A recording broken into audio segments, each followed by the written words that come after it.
Hello दोस्तों, स्वागत है आपका मेरे यूट्यूब चैनल परीक्षा प्लान में। तो कैसे हैं आप लोग? आई होप अच्छे होंगे। तो जैसा कि आप लोगों को पता है कि ईवीएस के इंपॉर्टेंट क्वेश्चन की मैं प्रैक्टिस करवा रही हूँ। प्रैक्टिस का 15वां वीडियो है। 14 वीडियो इसके पहले आ चुके हैं। मैंने प्ले लिस्ट बना दी है ताकि आप लोगों को वीडियो ढूंढने में कोई भी परेशानी ना हो। ईवीएस के प्रीवियस ईयर के क्वेश्चन में पहले ही पढ़ा चुकी हूँ। यदि आपने वो वीडियो नहीं देखे हैं तो एक बार प्ले लिस्ट चेक कीजिएगा। यदि प्ले लिस्ट नहीं बनी होगी तो मैं जल्द ही उसकी भी प्ले लिस्ट बना दूंगी। और यदि आपने नहीं भी देखे हैं प्रीवियस ईयर के क्वेश्चन तो कोई भी परेशानी वाली बात नहीं है, क्योंकि इस प्रैक्टिस में मैंने प्रीवियस ईयर के क्वेश्चन भी शामिल कर लिए हैं। तो आप लोगों को परेशान होने की बिल्कुल भी जरूरत नहीं है। चलिए आज की वीडियो को शुरू करते हैं। वीडियो देखने के बाद यदि आपको अच्छा लगे, हेल्पफुल लगे तो वीडियो को लाइक और शेयर कीजिएगा। और यदि आप चैनल पर नए हैं तो चैनल को सब्सक्राइब कर लीजिए। हिंदी के प्रीवियस ईयर के क्वेश्चन मैं पढ़ा चुकी हूँ, जूनियर प्राइमरी दोनों के, क्योंकि हिंदी कंपलसरी है और प्रथम भाषा के रूप में आपको हिंदी विषय चुनना ही है, यानी करना ही है। तो हिंदी के प्रीवियस ईयर के क्वेश्चन मैं पहले ही पढ़ा चुकी हूँ। मैंने प्ले लिस्ट बना दी है, वहां पर आपको हिंदी की वीडियो भी एक साथ मिल जाएंगी। और अब मैं हिंदी के इंपॉर्टेंट टॉपिक पढ़ा रही हूँ जो जूनियर प्राइमरी दोनों के लिए महत्वपूर्ण है। तो आप लोग वो वीडियो जरूर देखिएगा। चलिए आज की वीडियो को शुरू करते हैं। मैथमेटिक्स के प्रीवियस ईयर के क्वेश्चन की शुरुआत मैंने की है, तो 2011 और 2013 वाले पेपर के क्वेश्चन सॉल्व करवा चुकी हूँ। यदि आप लोग इच्छुक हों तो वो वीडियो भी जरूर देख लीजिएगा। चलिए आज की वीडियो को शुरू करते हैं। वीडियो देखने के बाद यदि आपको अच्छा लगे, हेल्पफुल लगे तो वीडियो को लाइक और शेयर कीजिएगा। और यदि आप चैनल पर नए हैं तो चैनल को सब्सक्राइब कर लीजिए। चलिए शुरू करते हैं। पहला प्रश्न दिया गया है, पेट्रोल और डीजल जैसे ईंधनों का अपूर्ण दहन देता है। पहला है नाइट्रोजन ऑक्साइड, दूसरा है सल्फर डाइऑक्साइड, तीसरा है कार्बन मोनोऑक्साइड और चौथा है कार्बन डाइऑक्साइड। तो पेट्रोल और डीजल जैसे ईंधनों का अपूर्ण दहन क्या देता है? कार्बन मोनोऑक्साइड, जो हानिकारक गैस है। सी विकल्प इसमें आपका उत्तर हो जाएगा। पर्याप्त ऑक्सीजन की कमी में जब पेट्रोल और डीजल जलते हैं तो ये पूरी तरीके से ऑक्सीकृत नहीं हो पाते। इस कारण कार्बन मोनोऑक्साइड गैस ये देते हैं। और जब इनका पूर्ण दहन होता है तो ये कार्बन डाइऑक्साइड गैस देते हैं। तो दोनों ही बातें याद रखिएगा, अपूर्ण दहन में कार्बन मोनोऑक्साइड और पूर्ण दहन में कार्बन डाइऑक्साइड। चलिए आगे बढ़ते हैं, अगले प्रश्न पर चलते हैं। अगला प्रश्न दिया गया है, उष्णकटिबंधीय वनों में नहीं पाया जाता। यानी कौन सा ऐसा वृक्ष है जो उष्णकटिबंधीय वनों में नहीं पाया जाता? पहला है सागौन, दूसरा है आयरन वुड, तीसरा है साल और चौथा है चीड़। तो इसमें आपका डी विकल्प सही है, चीड़, क्योंकि ये ठंडे और ऊंचाई वाले क्षेत्रों में पाया जाता है। उष्णकटिबंधीय वनों में ये नहीं पाया जाता। डी विकल्प आपका उत्तर हो जाएगा। चलिए आगे बढ़ते हैं, अगले प्रश्न पर चलते हैं। शंकुधारी वनों का वृक्ष कौन सा है? यानी कौन सा ऐसा वृक्ष है जो शंकुधारी वनों में पाया जाता है? पहला है साल, दूसरा स्प्रूस, तीसरा महोगनी और चौथा सागवान। तो शंकुधारी वृक्ष है स्प्रूस। सी विकल्प इसमें आपका उत्तर हो जाएगा। चलिए आगे बढ़ते हैं। अलमाटी बांध जल विवाद से संबंधित राज्य है। पहला है आंध्र प्रदेश, कर्नाटक एवं महाराष्ट्र, दूसरा है कर्नाटक, महाराष्ट्र एवं उड़ीसा, तीसरा है तमिलनाडु, कर्नाटक एवं उड़ीसा और चौथा है उड़ीसा, आंध्र प्रदेश एवं कर्नाटक। तो अलमाटी बांध जो है ये कृष्णा नदी पर बना है और कहां पर है? कर्नाटक में। अब प्रश्न में पूछा गया है कि अलमाटी बांध जल विवाद से संबंधित राज्य कौन कौन से हैं? तो आंध्र प्रदेश, कर्नाटक एवं महाराष्ट्र। पहला विकल्प इसमें आपका उत्तर हो जाएगा। चलिए आगे बढ़ते हैं, अगले प्रश्न पर चलते हैं। सर्वाधिक प्रचलित जैव कीटनाशक है। पहला है आक, दूसरा धतूरा, तीसरा है नीम और चौथा है बबूल। तो सर्वाधिक प्रचलित जैव कीटनाशक है नीम। नीम का जो पेड़ होता है ये सर्वाधिक जैव कीटनाशक माना जाता है। सी विकल्प इसमें आपका उत्तर हो जाएगा। चलिए आगे बढ़ते हैं। पर्यावरण के किस वैचारिक क्षेत्र में पदार्थ के लिए न्यूनतम भंडारण क्षमता है? पहला है वायुमंडल, दूसरा है स्थल मंडल, तीसरा है जल मंडल और चौथा है जीव मंडल। इंपॉर्टेंट क्वेश्चन है। तो पर्यावरण के किस वैचारिक क्षेत्र में पदार्थ के लिए न्यूनतम भंडारण क्षमता है? वह है वायुमंडल, एटमॉस्फेयर। पहला विकल्प इसमें आपका उत्तर हो जाएगा। चलिए आगे बढ़ते हैं। आज का वीडियो ज्यादा बड़ा नहीं होगा, छोटा सा वीडियो है। मैंने सिर्फ 20 क्वेश्चन लिए हैं। कल की वीडियो में भी 20 क्वेश्चन ही लिए थे। इसके पहले वाली जो वीडियो आप देखेंगे उसमें मैंने 30-30 प्रश्न लिए हैं। चलिए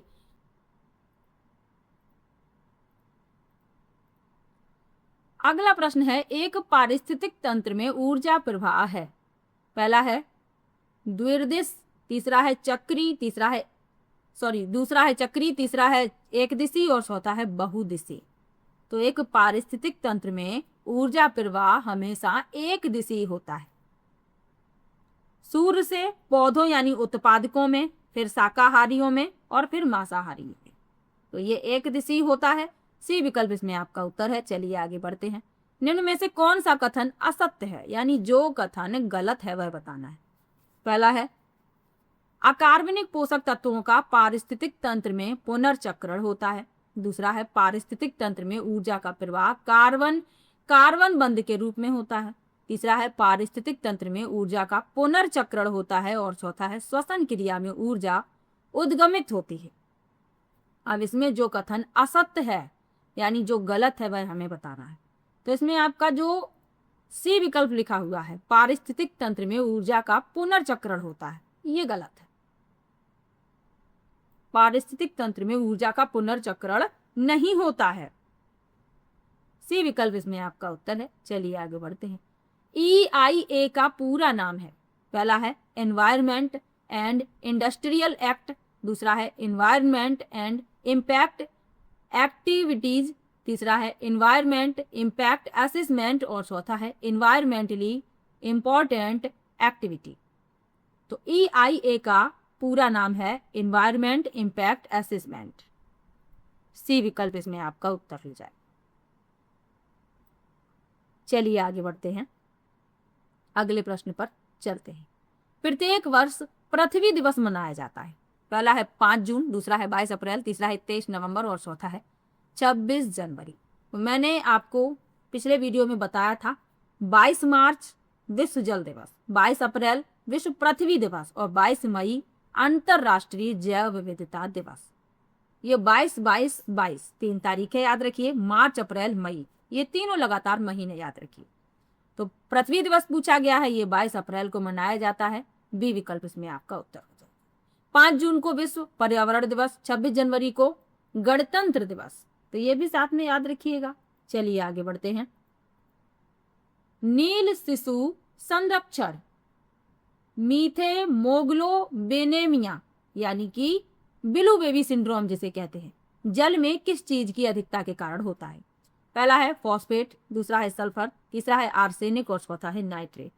तो ब्लू बेबी सिंड्रोम जो है जल में नाइट्रेट की अधिकता के कारण होता है। याद रखिए डी विकल्प इसमें आपका उत्तर हो जाएगा।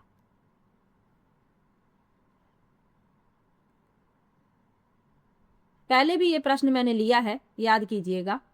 इस तरीके के प्रश्न पूछे गए हैं प्रतियोगी परीक्षाओं में, तो आपको याद रखने हैं।